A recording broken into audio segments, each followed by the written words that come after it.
Welcome to Science Easy Tech channel, Nursing Made Easy. In this video, we are going to discuss about scales of measurement. Before moving on to the topic, if you are new to Science Easy Tech channel, just take a moment to kindly subscribe our channel and also to press the notification bell icon in order to get connected with our latest updates. In my part 1 video, I have discussed about introduction and definition to statistics, introduction and definition of biostatistics, application and uses of statistics and biostatistics in medical and nursing field, as well as selected definitions or terms used in statistics. If you have not watched my part 1 video, I have given the link in description box. Please go and watch it to have a continuity of the series. In this video, we are going to discuss about scales of measurement, common notations or symbols used in statistics. As I told earlier, this series is going to be based on your INC syllabus. All the topics which I have given in your syllabus will be covered in this series. Scales of measurement. Measurement is the process of assigning numbers or labels to objects, persons, states, or events in accordance with specific rules to represent quantities or qualities of attributes. So here in measurement, you are assigning the numbers or labels to objects, to persons, to states or events in according with specific rules to represent quantities or qualities of attributes. For example, in a running race, you are giving first position, second position, third position. Based on the person who comes first, you are labeling him as number 1. Then the second person, you are labeling him as number 2. And the third person, you are labeling as number 3. So you are giving the ranking based on the positions. Okay. We do not measure specific objects, persons, etc. But we measure attributes or features, that is characteristics that define them. So measurement is the process of assigning numbers or labels to objects, persons, states or events in accordance with specific rules to represent quantities or qualities of attributes. But we do not measure specific objects, persons, etc. But we measure attributes or features that define them. Next, we will see 4 basic scales of measurement: nominal scales, ordinal scales, interval scales, and ratio scales. What are the 4 basic scales of measurement? Nominal scales, ordinal scales, interval scales, and ratio scales. Let's see one by one. Nominal measurement or nominal scale. These classes are distinct. These classes have no quantitative properties. That is, no comparison can be made in terms of one category being higher than the other. So these classes are distinct. They do not have any quantitative properties and they cannot be compared. Okay, for example, in gender, you have 2 classes, that is males and females. For gender, there are no quantitative properties for this variable. So we can tell gender is a nominal variable. That is, you cannot tell males are higher than females or females are higher than males. That is, you don't have any quantitative property. So you can very well tell that gender is a nominal variable. Sometimes we used to give numbers to designate the category of membership. For example, country of origin. For India, we have given the number code 1. For Sri Lanka, we have given the number code 2. For Bhutan, we have given the number code 3. And for others, we have given the number code 4. Here 1, 2, 3 and 4, it doesn't mean any ranking order. But just we are assigning the numbers to designate the membership or the category. Okay, so but this 1, 2, 3, 4 doesn't have any quantitative property. Just we are designating it. That's it. Next is ordinal scales. So these are distinct classes. These classes have a natural order or ranking. Here ranking is there, but the differences can be ordered on the basis of the magnitude. The differences can be ordered on the basis of the magnitude. These are distinct classes. These classes have a natural order or ranking and the differences can be ordered on the basis of the magnitude. For example, The final position of participants in a marathon race is an ordinal variable. The final position of participants in marathon race is an ordinal variable. So the participants finishing first, second, third and fourth and so on. For example, if 10 participants have been participated in a marathon race, the difference between the first and the same person may not be necessarily equivalent to the difference between the second and third person or third and fourth person. For example, the first person has reached the target. The difference between the first and the second person to reach the target may be 1 hour. But the difference between the second and third person, it can be either half an hour or it can be 1.5 hour or 2 hour or whatever it may be. So it is not necessarily equivalent that if the difference between the first and the second person is 1 hour, the difference between the second and the third person also should be 1 hour. We cannot tell in that way. So it can vary. Okay, that's why they have clearly given the difference between first and second person is not necessarily equivalent to the difference between the second and the third or between the third and the fourth person. So it does not assume that the intervals between numbers are equal. So here the intervals between numbers are not assumed to be equal. It may or may not be equal. Most of the times it may not be equal only. Okay, examples. Quality rankings.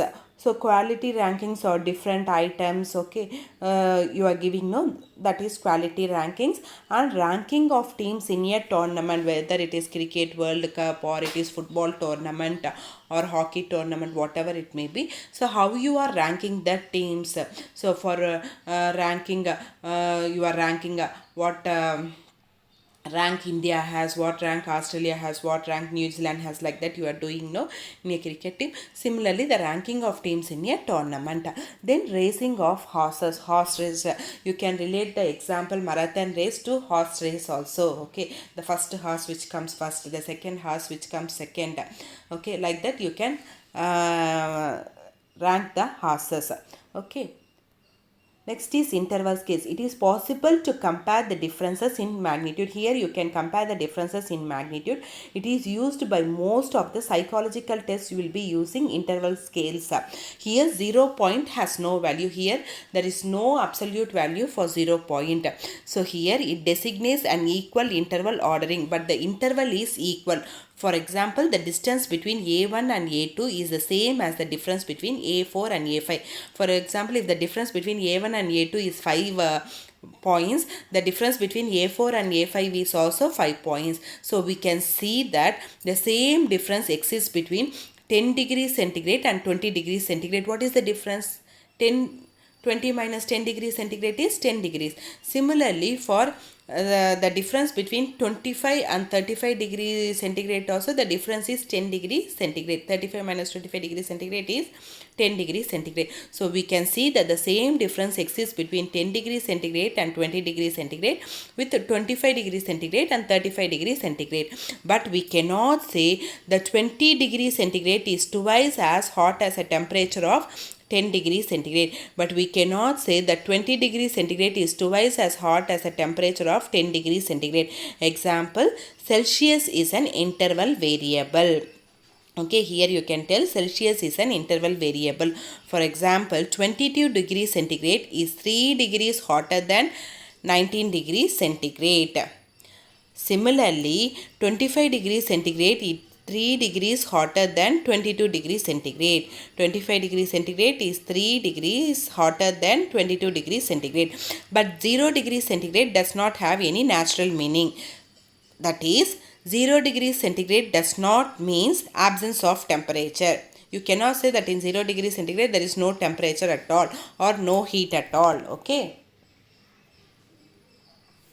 Next, moving on to ratio scales. It is the highest level of measurement because it has all the three attributes like magnitude, equal interval, and also it has absolute 0 point. Here 0 point has a value. Magnitude, equal interval and absolute 0 point. It represents continuous variable. Here in ratio scales it represents continuous variable. So this is the highest of all scales because it has all the three attributes like magnitude, equal interval and absolute 0 point. So next, what are all the examples means biophysical or biophysiological parameters like height, weight, volume, blood pressure comes under this ratio scales category. Example, 30 kg rice is thrice of 10 kg rice, that is 3 times of 10 kg rice. 10 into 3 is equal to 30 kg. 20 centimeter is twice of 10 centimeter, that is 10 into 2 is equal to 20 centimeter. 10 hours is 5 times of 2 hours, that is 5 into 2, 10 hours. Next, moving on to common symbols used in statistics. So in sample statistics as well as population statistics, the symbols will be varying. For mean in sample statistics, it is X bar. X, above X you should use a line which I have given in red color. So that is called as X bar, a straight line above X. Next, in population statistics, it is mu. For standard deviation in sample statistics, it is S. In population statistics, it is sigma. For variance in sample statistics, it is S square. In population statistics, for variance, it is sigma square. Then for proportion, it is P in both sample statistics and population statistics. Apart from this, you have used some other symbols also in statistics. Equal to symbol, it is equal to, greater than symbol, lesser than symbol I have given. Z represents the number of standard deviation from the mean or standard normal deviate. Next, percentage symbol, we all know. O is for observed value, E is for expected value, which you will be using in chi-square test, and K, capital K, represents the number of groups, and P is for probability. And here you have a special symbol that is for chi-square. It looks like X, but it is not X square. It is the symbol for chi-square. Okay. Hope this video is clear for you all. If you have any doubts, you can post your doubts in comment section. My part 3 video will be focusing on presentation and tabulation of data, that is both quantitative and qualitative data, as well as graphical presentation of data and frequency distribution table. So my part 3 video will be on presentation and tabulation of data, that is quantitative and qualitative data, graphical presentation of data, and frequency distribution tabling of quantitative and qualitative data. Hope the content what has been described in this video is clear for you all. If you like my video, please give a thumbs up by pressing the like button, share and subscribe to Science Easy Tech channel. My previous videos link I have given in description box. If you have not watched it, please go and watch it. Once again, if you have any doubts, feel free to post your doubts in comment section so that I can clarify it.